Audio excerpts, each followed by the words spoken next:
இன்னைக்கு நாம ராயல் திரைப்படத்தோட திரை விமர்சனத்தை பார்க்க போறோம்.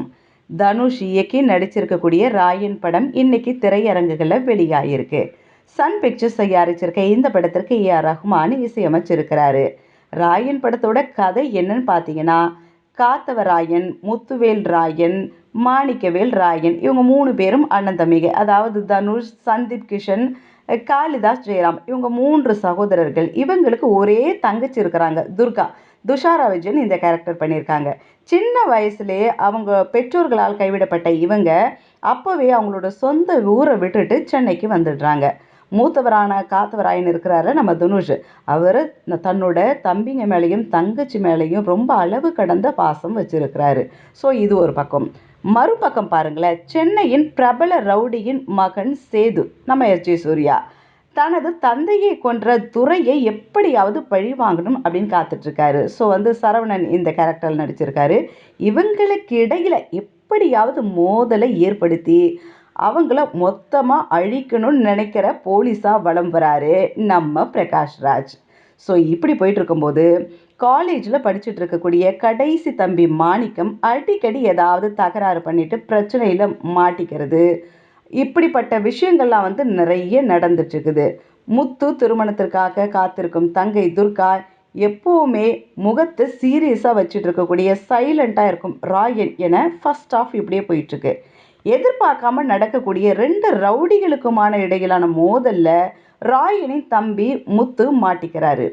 அவரை காப்பாற்ற அசுர அவதாரம் எடுக்கிறாரு நம்ம ராயன். இதுதான் கதை. இந்த கொலைகார கும்பலிடமிருந்து ராயன் தன்னோட குடும்பத்தை காப்பாற்றினாரா? ஒருவேளை ராயன் உயிருக்குயிராக நினைக்கும் அவரோட தம்பிகளே அவருக்கு எதிராக திரும்பினாங்கன்னா எப்படி இருக்கும்? இதெல்லாம் ஆக்ஷன், எமோஷன் என தொடருது ராயன் படத்தோட கதை. இப்படியா போயிட்டுருக்கு. ஸோ இந்த படத்தில் பார்த்தீங்கன்னா தனுஷோட டைரக்ஷன் எப்படி இருக்குன்னா, தன்னுடைய 50வது படத்தை முழுக்க முழுக்க ஆக்ஷன் படமாக எடுக்க நினைச்ச தனுஷின் தைரியத்தை கண்டிப்பாக பாராட்டி ஆகணும்.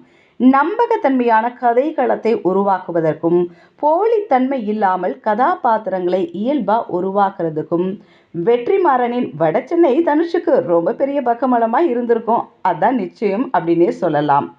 நிதானமான ஒரு கதைக்களத்தை கட்டமைச்சு கொஞ்சம் கொஞ்சமாக பில்டப் கொடுத்து ஒரு அதிரடியான இன்டர்வல் பிரேக்கோடு முடியுது ஃபர்ஸ்ட் ஆஃப். உண்மையில் படத்தின் செகண்ட் ஆஃப் மாஸ் காட்டுறது தனுஷ் இல்லைங்க, துஷாரா தான். ராயன் மற்றும் துர்காவிற்கு இடையிலான உறவின் வழி ராவணன் மற்றும் சூப்பனைக்கும் இடையிலான உறவை புதிய கோணத்தில் காட்டியிருக்கிறாரு தனுஷ். தனுஷின் அமைதியான சுபாவம், தேவையான இடத்துல மாஸ், தம்பி தங்கை சென்டிமெண்ட் எல்லாத்தையுமே பார்க்கும்போது ரஜினியின் பாட்ஷா படம் தான் பல இடங்களில் நமக்கு ஞாபகத்துக்கு வருது. ஆனால் தன்னுடைய கதாபாத்திரம் மட்டும் இல்லாமல் படத்தில் இருக்கக்கூடிய எல்லா கதாபாத்திரங்களுக்கும் தனுஷ் சம அளவில் இம்பார்ட்டன்ட் கொடுத்துருக்கிறாரு. ஃபர்ஸ்ட் ஹாஃபில் கதை தொடங்கி வைக்கிறது சந்தீப் கிஷனாலும், செகண்ட் ஹாஃபில் துஷாரா விஜயன் தனுஷை காட்டிலும் ஒருபடி மேலே போயிருக்கிறாருன்னு சொல்லலாம்.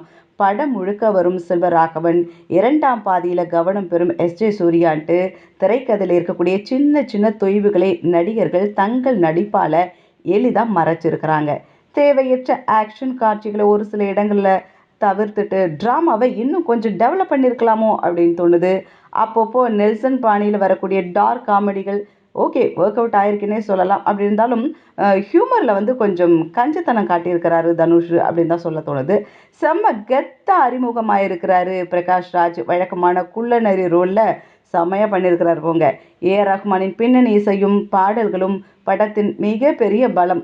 தொடக்கத்தில் வரக்கூடிய ஓ ராயா பாடல் ஆடியன்ஸுக்கு ஒரு இனிமையான வரவேற்பு. அதே நேரம் கிளைமேக்ஸில் அடங்காத அசுரன் பாடல் ஒரு வெற்றி ஆட்டம் சொல்லலாம். உசுரே நீதானே எல்லாருமே முணுமுணுத்த, ரீசெண்டாக எல்லாருமே இந்த படத்தை முணுமுணுத்தாங்க.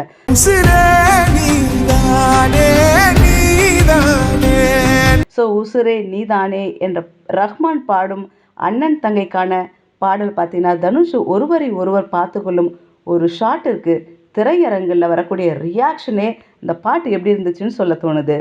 இதில் பார்த்தீங்கன்னா படத்துடன் நிறைய காட்சிகள் இருட்டில் எடுக்கப்பட்டிருக்குது. ஓம் பிரகாஷின் ஒளிப்பதிவு அவற்றை ஒரு விதமான மங்கலான தன்மையில் பதிவு பண்ணியிருக்கக்கூடிய காட்சி அனுபவத்தை கூட்டும் அம்சங்கள் இதெல்லாமே நல்லாயிருக்கு. வழக்கமான கதை டெம்ப்ளேட் தான் அப்படின்னாலும் ராயன் படம் செகண்ட் ஹாஃபில் தனிச்சு தெரிவதற்கு முக்கிய காரணம் மிகைப்படுத்தல் இல்லாமல் உணர்ச்சிகளை மிக நேர்த்தியாக கதை நெடுக கைவிடாமல் தனுஷ் கையாண்டிருக்க விதம் அருமை அப்படின்னே சொல்லலாம்.